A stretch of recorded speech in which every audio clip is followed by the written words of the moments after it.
আলহামদুলিল্লাহ আলহামদুলিল্লাহ।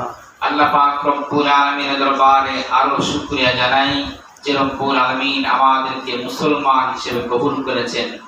আমরা মুসলমান হতে পেরেছি, ইসলাম ধর্ম গ্রহণ করতে পেরেছি।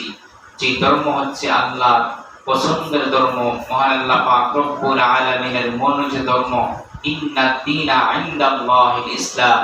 সেই ধর্মের মধ্যে আমরা জন্মগ্রহণ করতে পেরেছি এবং জন্মগ্রহণ করেছি। আল্লাহ পাকের দরবারে আরেকবার সকলেই শুকরিয়া বলি আলহামদুলিল্লাহ।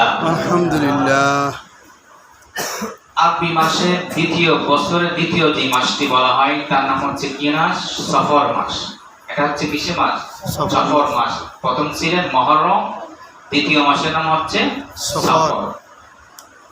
সফর মাসের পরে আসতেছে আপনার রবিউল আউয়াল মাস। যে মাসটা হচ্ছে আমার নবীজির আগমনের মাস। আলহামদুলিল্লাহ বলেন। আর এই সফর মাস হচ্ছে আপনার, এই সফর মাসের মধ্যে আমার নবীজি অসুস্থ অবস্থা ছিলেন। এই জন্য সফর মাসে একটু রোগ ব্যাধি মানুষের বেশি হয়। সফর মাসে দান খেরাত বেশি করার প্রয়োজন দরকার। সফর মাসের মধ্যে এখন চতুর্থীকে কিন্তু আপনার বন্যা কবলিত এলাকা, যাদের বিভিন্ন জেলা ভিত্তিক কুমিল্লা, ফেনী, নোয়াখালী, চট্টগ্রাম, সিলেট এবং খুলনা দিকে বিভিন্ন জায়গার মধ্যে যারা আপনার বন্যা কবলিত এলাকাগুলি আছে, ওই এলাকার মধ্যে এখন পানিবাহিত রোগ আরম্ভ হয়েছে, যেটাকে ডায়রিয়া বলা হয়। এই জন্য আগে তাদের জন্য আমরা দোয়া করি যে এলাকাগুলি এখনো পানির নিচের মধ্যে আছে, আল্লাহ যেন তাদের উপর রহমত বর্ষণ করে সকলে বলে আমিন। ইসলাম এমন একটি ধর্ম, এই ধর্মের মধ্যে আপনার একে অপরের প্রতি সহানুভূতি করা, একে অপরের প্রতি মহব্বত ভালোবাসা স্থাপিত করা। যেমন ভাবে একজন লোক বিপদে পড়লে আরেকজন আগে যাবে, এটা হচ্ছে ইসলাম ধর্মের মধ্যে। একজন মানুষ যখন ক্ষতিগ্রস্ত হয় তখন আরেকজন মানুষ তার কাছে গিয়ে দাঁড়াবে, ঠিক কিনা বলেন? বিপদ হলে একজনের পাশে আরেকজন দাঁড়াইতে হবে। আর যদি আমার সামনে দেখি একজন লোক পানিতে পড়ে হাবুডুবু বুকাচ্ছে, আমি দাঁড়ায় তাকায় রইলাম, এটা কি আমার মুসলমানের কাজ হলো? আমার কাজ কি তাকে উদ্ধার করা। সাহায্য তো করবে আমার আল্লাহ, ঠিক কিনা কম? আল্লাহ পাক সব কিছুর মালিক, কিন্তু বান্দা সেটা উসিলা করবে। এই বন্যা কবলিত এলাকায় যদি আপনার মানুষ ত্রাণ যদি না দিত, মানুষের যদি না মানুষের পাশে না দাঁড়াইতো, কি অবস্থা হতো বলেন তো? মানুষ অনেক কষ্ট করতো না? অনেক গবাদি পশু, অনেক মানুষ, বাচ্চা, মহিলা, পুরুষ, অনেকে অনেক কষ্টের মধ্যে আছে, যাদের বাড়ি ঘর হারিয়েছে। এই জন্যই সম্পদ, বাড়ি ঘর, টাকা পয়সা এবং ক্ষমতা নিয়ে বাহাদুরি করতে, কি করতেন?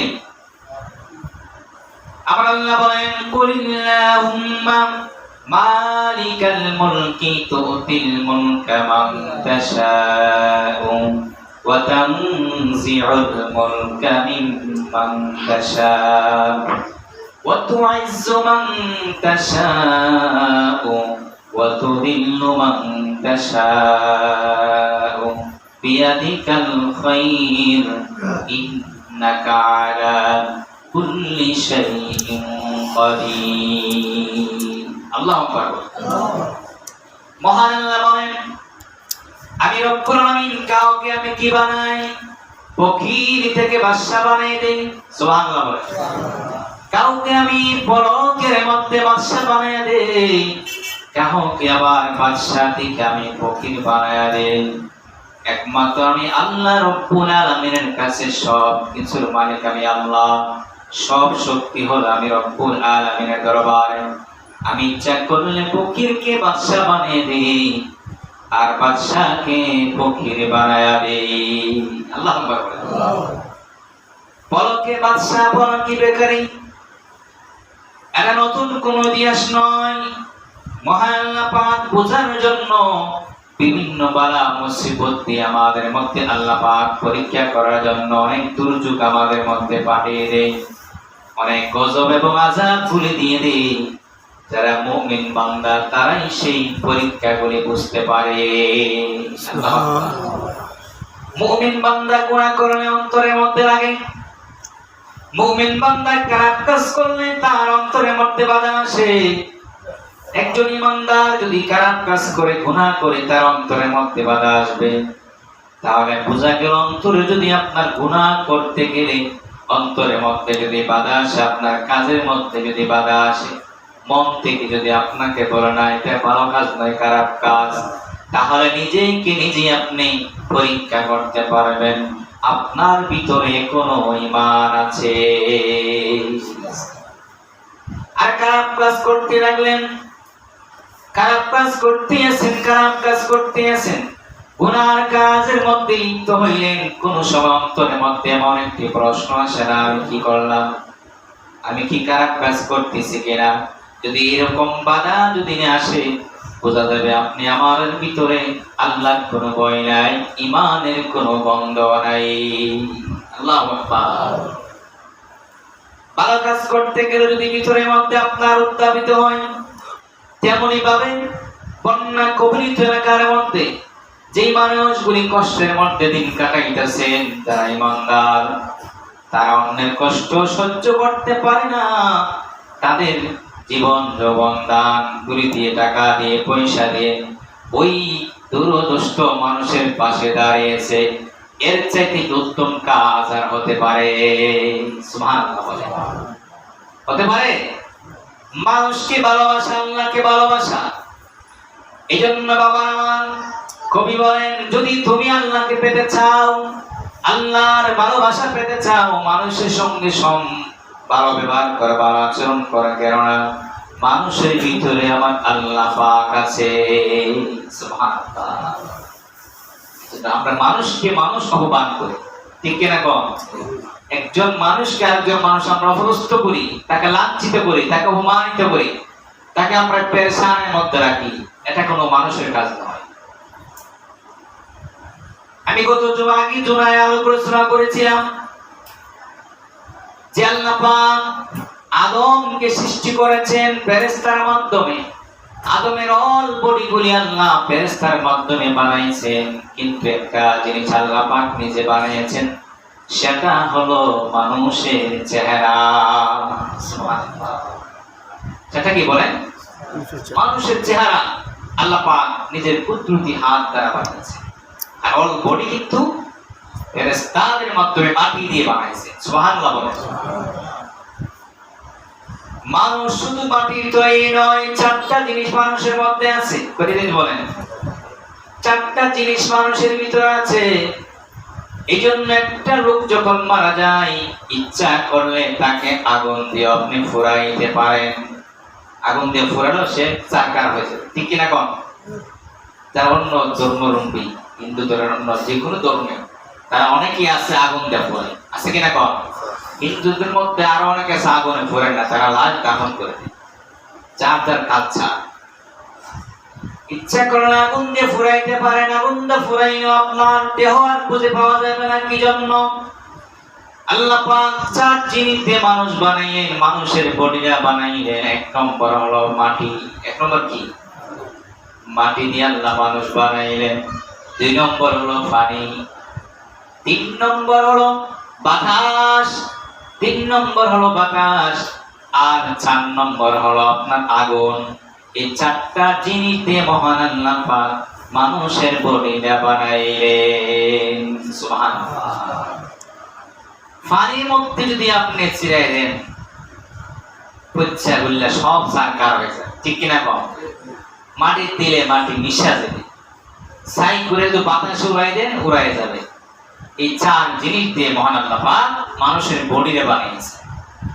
তারা শুধু মাটি দিয়ে বানিয়েছে, আদম মাটির তৈরি, আমি তোকে আদম পানির তৈরি। এখন কি করবে? কেউ বলে আগুনের তৈরি, কোনো সমস্যা আছে? সমস্যা নাই। চারটা জিনিস দিয়ে আল্লাহ পাক, চারটি পদার্থ দিয়ে এই মানুষের বডি আল্লাহ বানিয়েছে। শুধু আমাদের বডি না, যিনি বাবা আদম সফিউল্লাহ ওনার বডি বানিয়েছে। সুবহানাল্লাহ। আমরা বডি কিন্তু এইভাবে না, আমরা শুধু পিতা মাতার মহব্বত ভালোবাসাই যে সম্পদ উদারিত হয় সেটা থেকে আমরা দুনিয়ার মধ্যে উসিলার মাধ্যমে এসেছি। সুবহানাল্লাহ। আমরা কিন্তু মূর্তি মতো বানাইছে না, বানাইছে বলে মূর্তি বানায় বড় রেখেছে আমাদের না। এই জন্য বাবা আমার মহান আল্লাহ পাক সবাইকে একরকম জ্ঞান দেন নাই। আল্লাহ পৃথিবীর যত মানুষ এসেছে এবং যারা কিয়ামত পর্যন্ত আসবে সবাই রূহ কিন্তু একবারে সৃষ্টি হয়েছে। সুবহানাল্লাহ, একবারে সৃষ্টি হয়েছে সবার। নতুন করে কি কেউ বানায়? এখন যে বাচ্চারা জন্ম হয় এবং নতুন করে বানাই দেয় নাকি একবারই ছিল? রুহুর জগতে যে সময় আল্লাহ পাক আদম আলাইহিস সালাম রুহুর সঙ্গে সমস্ত রূহ সৃষ্টি করেছিলেন, ওই সময় কিন্তু আল্লাহ পাক সবার রূহ একবার বানিয়েছে। সুবহানাল্লাহ বলেন। এইজন্য দেখবেন এখন বাচ্চারা ভালো বুঝে আমাদের ছিল, কেন তারা তো জন্ম আগে কিন্তু আসছে দুনিয়ায় পরে, এজন্য হায়াতও কম পায়। কি জন্য? তার হায়াত শেষ হয়ে যাচ্ছে। আমাদের যে বডিটা, এই যে রূপ আল্লাহ পাক বডি দিয়েছেন, এটার কোনো এটার নিয়াত শেষ, কিন্তু আসল যে রূহ সেটার নিয়াত তো প্রথমই ছিল। প্রথম বানানোর পরে পৃথিবীর মতো যখন আমরা প্রত্যেকটা মানুষের বয়স গণনা করা হয়, তখন কিন্তু তার রূহুর বয়স হয় না। কিসের বয়স হয় বলেন তো? বডির বয়স। কিসের বয়স? বডির বয়স। দিন যত যায় তত আমরা বলি বয়স বাড়ে, আসলে কিন্তু বয়স বাড়ে না। বয়স কি হয়? বয়স কমে, বছর কমে। প্রত্যেকটা মানুষের হায়াত কমতেছে, বাড়তেছে না। এই জন্য বাবা আমার আল্লাহ পাক রব্বুল আলামিন বলেন, আমি দুনিয়ার মধ্যে আদম বানাইলাম, আদম সৃষ্টি করলাম একমাত্র আমি আল্লাহ ইবাদত করার জন্য। আর আদমকে সৃষ্টি করার উদ্যোগ, আদমকে সৃষ্টি করার রহস্য হলো আমি একজন খলিফা দুনিয়ার মধ্যে পাঠাইব। আদম নবী বানানোর আগে আল্লাহ পাক জিন জাতিকে দুনিয়ার মধ্যে পাঠিয়েছিলেন। আল্লাহু আকবার। জিন জাতির উপর আল্লাহ পাক প্রতিষ্ঠিত হয়ে গেলেন। তারা খারাপ কাজে লিপ্ত থাকতো, দাঙ্গা হাঙ্গামা ঝগড়া ফাসাদ, এগুলির মধ্যে কোন খারাপই ছিল বেশি? তাদের মধ্যে বলেন জিনদের মধ্যে।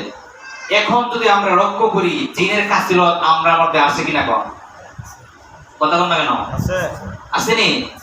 জ্বালাও পুরাও, মানুষ গুম করা, হত্যা করা, একে অপরের সম্পদ লুট করা, একজন আরেকজন মারা, আগুন দা ফুরাই নেওয়া, এগুলি জিনের কাজ ছিল। তারা ছিল জিন জাতির কাছিলত ছিল, এবং তাদের নিজের নবীরে তারা খাইতে ফেলেছে। যেমন আমরা নেতারা আমরা মেরে ফেলাই, ঠিক কিনা? এখন আমাদের যে খাছিলত, জিন মানে শয়তান।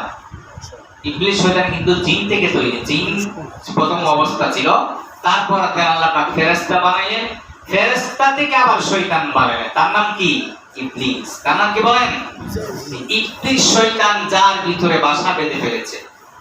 লেবাসে মুসলমান হতে পারে, লেবাসে মানব জাতি হতে পারে, কিন্তু তার খাসিলত হবে কার? ইবলিসের, শয়তানের। আল্লাহু আকবার বলেন। এই জন্য বাবা আমার অল বডি দেখলে মানুষ হওয়া যায় না, চেহারা দেখলে মানুষ হওয়া যায় না।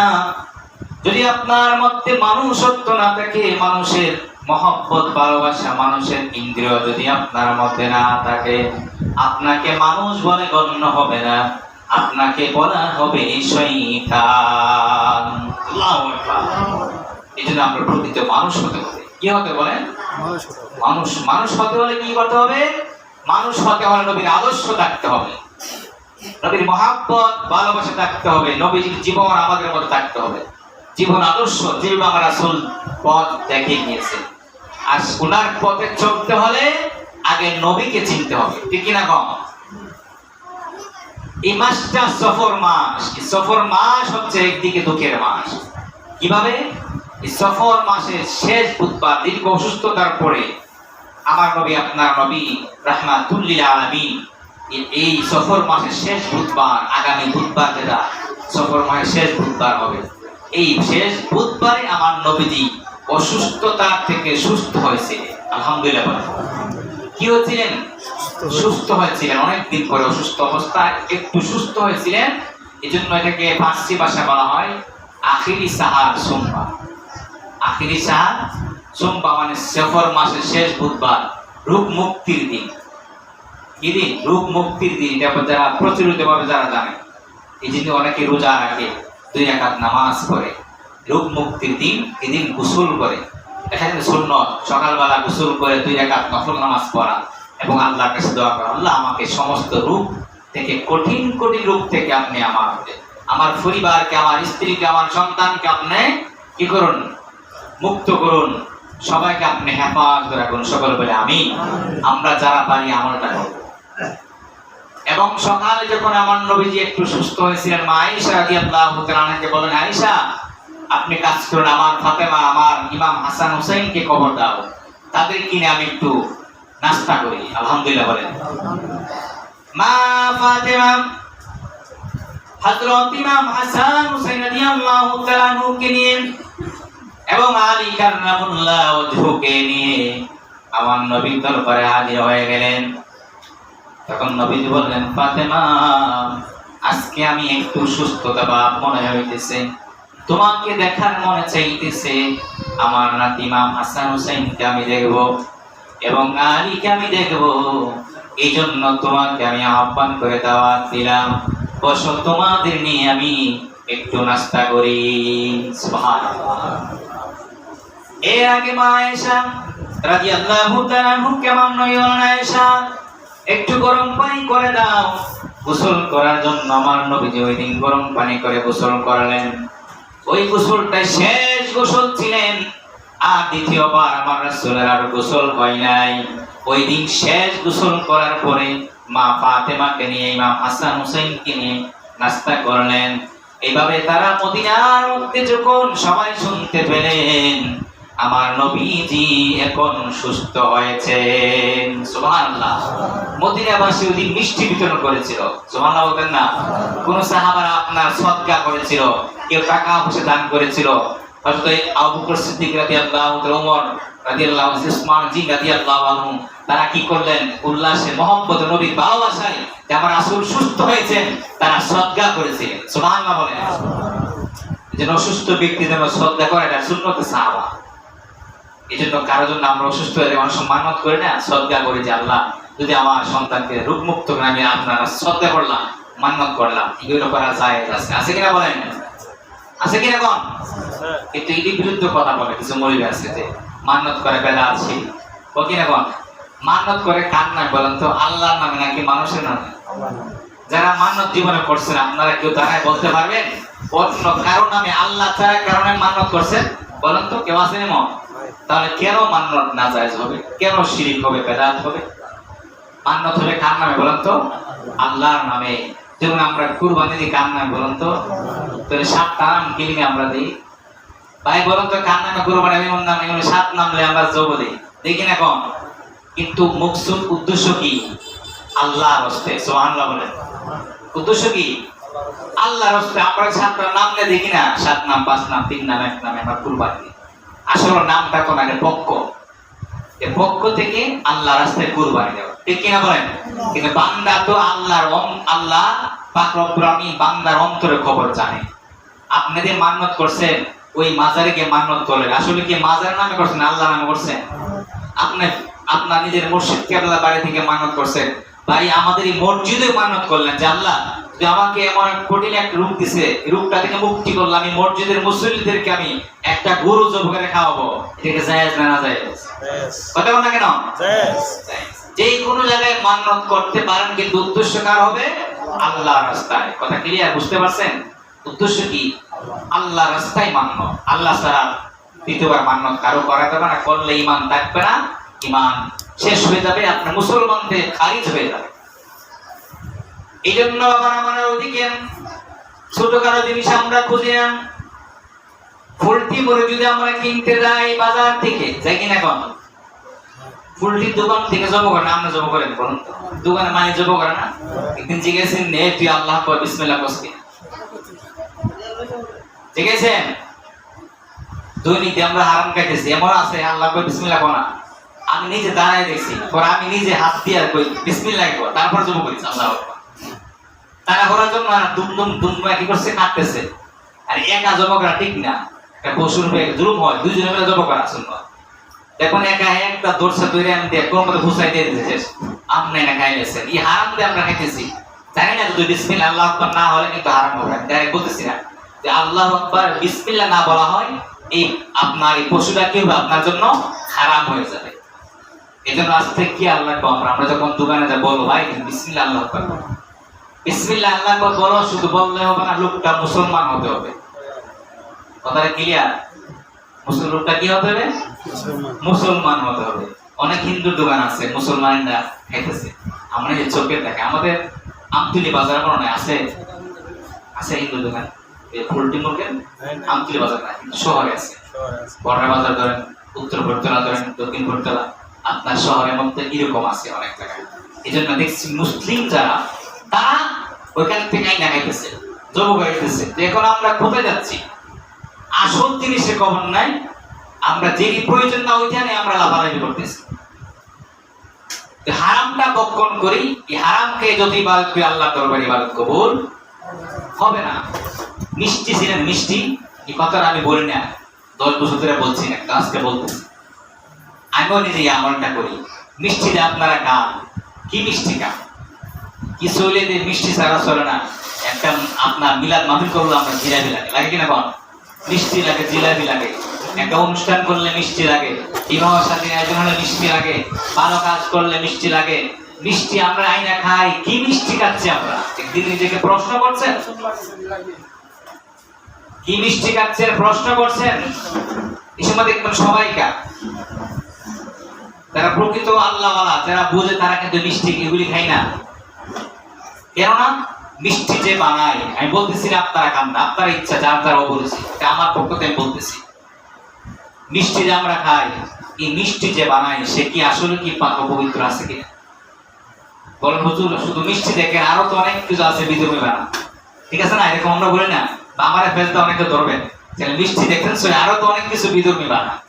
হ্যাঁ, আরো অনেক কিছু বিধর্মী বানা অবশ্যই, কিন্তু আমরা চেষ্টা করতে হবে তাদের থেকে দূরে থাকা, তাদের পণ্য না খাওয়া। কেননা যে একজন বিধর্মী, যে মুসলমান না, সে হালাল হারাম বুঝে না। কথা ক্লিয়ার?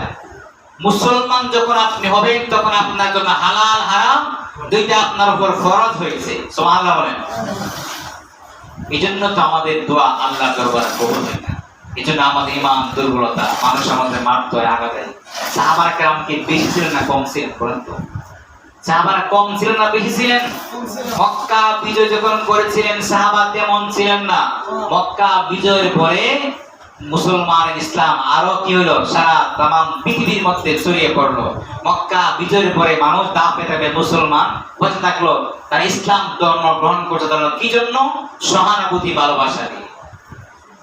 আমার রাসূল যখন মক্কা বিজয় করলেন, ইতিহাস পড়বেন আপনারা, যারা আমরা দাবি করি ইসলামী দল, দাবি করি আমরা আল্লাহ রাসূলের দল, আমরা সুন্নি, আমরা বিভিন্ন দল আমরা দাবি করি, কিন্তু নবীর আদর্শ আমাদের মধ্যে আছে কিনা?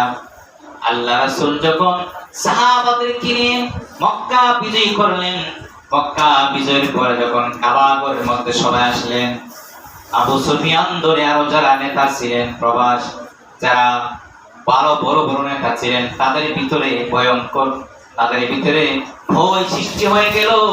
মনে হয় না মুসলমান আমাদের আর দুনিয়ার মধ্যে রাখবে, মুসলমান তো মক্কা বিজয় করে ফেলেছে।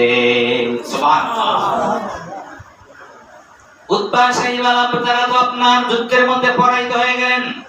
কিন্তু আবু সুফিয়ান ছিলেন, আর অনেক ছিলেন, কাফের মুশরিক ছিলেন। তারা কি করলেন?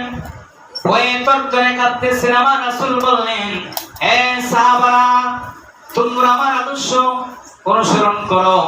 আজ থেকে যারা মক্কা নগরীর মধ্যে যারা থাকবে, তারা সবাইকে আমরা আজ থেকে সবাইকে সাধারণভাবে মুক্ত করে দিলাম। সুবহানাল্লাহ। বন্দী যারা, তাদেরকে মুক্ত করে দিলাম। বিধবা মহিলা যারা, যাদের স্বামী হারিয়েছে, তাদেরকে বিবাহ প্রস্তাব দিলাম। এবং যারা এতিম আছে, এতিমের বার আমি রাসূল নিয়ে গেলাম। এবং যারা নেতা আছে, তাদেরকে আমরা সাধারণ মাফ করে দিলাম। আজ থেকে যত ইহুদি হোক, নাসারা হোক, খ্রিস্টান হোক, সবাই মুসলমানের কাছে সবাই থাকবে নিরাপদে। সুবহানাল্লাহ। এটা হচ্ছে আমার রাসূল আদর্শ। এই আদর্শ দেখে ইহুদি, খ্রিস্টান, বুদ্ধ, নাসারা নবীর ইসলাম ধর্ম গ্রহণ করবে। সুবহানাল্লাহ বলতেন না? এরকম আমরা ক্ষমতা পাইলে পাইঙ্গা সাইঙ্গা সব শেষ করে পাইছি, মনে করে যে জীবনে পাইছে, আর মনে পাবো না। কিন্তু এই দিন তখন আসতে পারে, ঠিক কিনা কম? যারা অতিথি ছিল তারা ভাবছিল যে আমরা আর মনে হয় ক্ষমতা ছাড়তে পারবো না, ঠিক কিনা গণ? স্বাধীনতার পর থেকে বলতেছি, আসেন অনেক দল গেছে না বাংলাদেশ থেকে স্বাধীনতার পর থেকে পর্যন্ত। সবাই তো আমরা যখন গদি পাই, আমি ইমাম হতে পারি মনে করি ইমাম সাহেব আমি, আমার পর আর কোনো ইমাম পারবে না, এরকম বলা মানে মনে করা বোকামি। আমার এক মিনিটের গ্যারান্টি নেই। আপনারা মুসলিম লীগ বলেন আপনার বিদায়, আমি বিদায়, ঠিক কিনা কম? এই জন্য যখন আপনি ক্ষমতা পাবেন, ক্ষমতা অপব্যবহার করা যাবে না। ক্ষমতা একমাত্র আমার আল্লাহ, সুবহানাল্লাহ বলেন। একমাত্র ক্ষমতা কার থাকবে? আপনি গ্রামের সর্দার হয়েছেন, আজকে আপনার শক্তি বেশি, এজন্য জুলুম করবেন, এমন একদিন হতে পারে আপনি মাসি হয়ে যেতে পারে। এই জন্য এগুলি আমরা লক্ষ্য রাখতে হবে। ক্ষমতা পেলে ক্ষমতা অপব্যবহার করা যাবে না। আর সম্মান কাদের কি করতে হবে? মুরব্বীদেরকে, যারা ছেলে সন্তান তারা সম্মান করতে হবে। এখন কিছু বাড়াবাড়ি হচ্ছে বাংলাদেশের মধ্যে। বাড়াবাড়ি মানে যারা উস্তাদদেরকে দেখছি আমি বিভিন্ন প্রতিষ্ঠান থেকে তাদেরকে তাড়ানো হচ্ছে। যে উস্তাদের কথা আমরা শুনলাম, আসলে কি জানো, এদেরকে 15 বছরের ফসল, কথা বুঝেন? 15 বছরের কি ফসল? আমরা যে শিক্ষা শিখছি, এখন বাচ্চারা এরকম শিক্ষা পায়নি। অনেকে কষ্ট পেতে পারেন। উস্তাদ এবং ছাত্র যে আদর্শ আমাদের শিক্ষা পাইছিলাম, বর্তমানে 10-15 বছরে কোন ছাত্র এরকম আদর্শ পাই নাই কোন উস্তাদ থেকে, জানেন আপনারা? এই জন্য আজকে এই ছাত্রর কাছে উস্তাদ আজকে শিক্ষক অপমানিত হচ্ছে। শিক্ষা যখন শেষ হয়ে যাবে সমাজে, এই সমাজ ধ্বংস হয়ে যাবে। মুরব্বীকে সম্মান দিবে না, বয়স্ক লোককে সম্মান দিবে না। আজকে যারা এরকম করতেছে, আমি মনে করি বাড়ি করতেছে কি জন্য? তারা শিক্ষা পাই নাই। এই ছাত্র উস্তাদ থেকে তেমন ভালো শিক্ষা পাই না বিদায় আজকে তাদের সঙ্গে এমন ব্যবহার হচ্ছে, ঠিক কিনা কম? এই জন্য ব্যবহার বংশের পরিচয়, আমরা আদর্শ যেন না বলে যাই।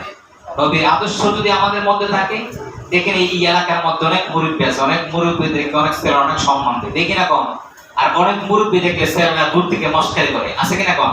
কষ্ট করে আপনি সবাই চিনেন। একটা আমি ডাইরেক্ট বলতেছি কথা, কি জন্য কিছু মুরব্বী আছে ছেলেদেরকে পছন্দ করে না, কিছু মুরব্বী আছে টাইসপুস করে, ছেলেদেরকে গালিগালাজ করে, দেখলে দূর থেকে তারা গালি দেয়। আর কিছু মুরব্বী আছে তাই না কাছে আনে, তারা মহব্বত করে ভালোবাসে। দেখবেন এই মুরব্বী দেখলে শ্বাসতলে বসবে না, উল্টা তারা এক কাপ চা খাওয়াবে, ঠিক কিনা কম?